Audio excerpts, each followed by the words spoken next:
Imagine this, a state-of-the-art Boeing 777 carrying 239 people vanishes mid-flight, and for hours, nobody notices. No distress call, no wreckage, just silence. This isn't science fiction. This is the real story of Malaysia Airlines Flight 370, and it remains one of the greatest mysteries in modern aviation. It was the early hours of March 8, 2014. Flight MH370 departed Kuala Lumpur, Malaysia, headed for Beijing. It was a red-eye flight, a routine journey across Southeast Asia, scheduled to land in China the next morning. On board, 227 passengers and 12 crew members. Among them, families, tourists, students, and business people. The pilot, Zahari Ahmad Shah, was a respected veteran with over 18,000 flight hours. Everything seemed normal for the first 38 minutes. At 1:19 a.m., as MH370 was handed over from Malaysian to Vietnamese airspace, the co-pilot said the final words ever heard from the plane, "Good night, Malaysian 370. 2 minutes later,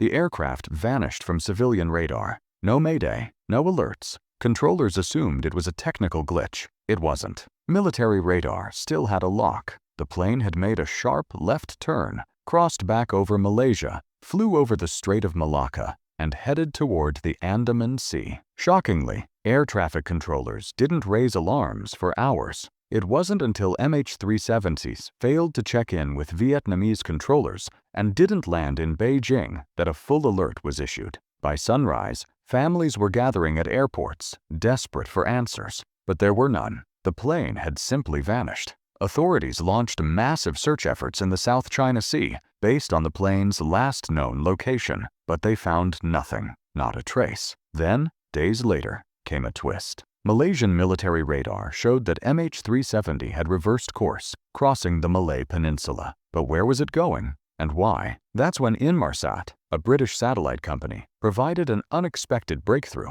Even though the plane's main transponders had been turned off, its satellite communication system had remained active, sending hourly handshakes or pings to an orbiting satellite. By analyzing these pings, investigators calculated the plane's likely path. The data suggested MH370 had flown south into one of the most remote areas on Earth, the southern Indian Ocean. The final ping came at 8:19 a.m., over 7 hours after takeoff. Now, the search moved thousands of miles southwest. Australia took the lead in what became one of the most expensive and challenging underwater searches in history. They used sonar, submersibles, and deep-sea mapping across 120,000 square kilometers of ocean. They found nothing. To make matters worse, the search zone was based on estimations. No black box, no confirmed crash site, and no floating debris. Then, in July 2015, 16 months later, a piece of debris washed ashore on Réunion Island near Madagascar. It was a flaperon, part of a Boeing 777 wing. It matched MH370. This was the first physical evidence that the plane had indeed crashed into the Indian Ocean. In the months that followed, more debris was found across Indian Ocean islands and the east coast of Africa. Some confirmed, others highly likely. But the main fuselage, black boxes, and hundreds of victims' remains still missing. With little hard evidence, theories exploded.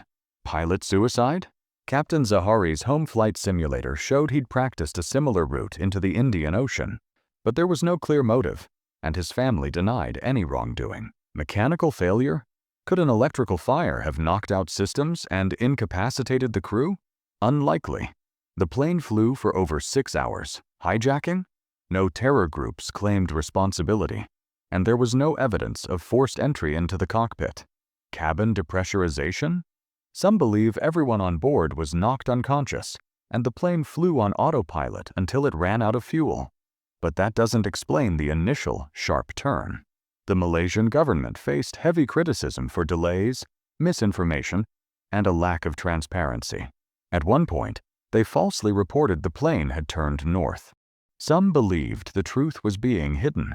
Others felt abandoned. Malaysia released its final investigation report.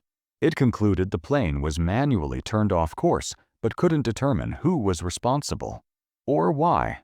The report left many questions unanswered and provided no closure to the families.